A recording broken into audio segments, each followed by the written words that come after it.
Hi everyone, comic book reviewer here, and this time reviewing on Totally Spies.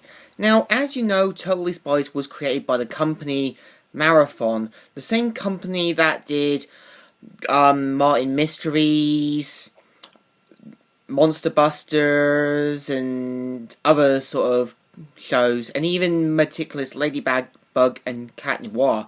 Now, the premise of the show is about Sam, Clover, and Alex becoming spies for an agency called Whoop that deals with villains and dangerous criminals. Now, throughout the show, they are called on by their boss Jerry, who is a middle-aged British gentleman, and calls on the girls for various missions. Now, this feels more like a version of Charlie's Angels in a way. So, we have Clover, who's kind of like the one who dates many boys, and shown to be the one who ends up getting mind-controlled or such. Alex is the one who usually gets kidnapped throughout the show. And Sam's usually the brains and idealist. Now, throughout the show, they also have to deal with Mandy at their school. Now, when I listen to Mandy, I think of Princess Moorbox from the original Powerpuff Girls, which is ironic because Jennifer Hale voices both Sam and Mandy.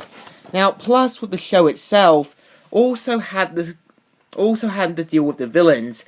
Most of the villains' reasons for becoming evil either seemed to be childish, seemed to be them in denial, or some of their plans just seemed really of a bad idea. For example, like one villain whose plan was to make women gladiators and destroy all men and weak women.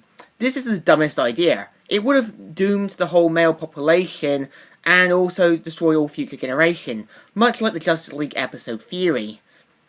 And also, like, one villain whose goal was to cause global warming would have caused untold damage and environmental disasters. Now, via the show itself, most of the villains do appear for more than one episode or appear again. Notable villains like Tim Scam, Geraldine, Terrence, and so on. Now, the premise of the show also has the girls getting their gadgets from Jerry from season 1 and 2 and 5. From season 3 and 4, you had Gladys, who was meant to be an IA system and meant to be in Jerry's office.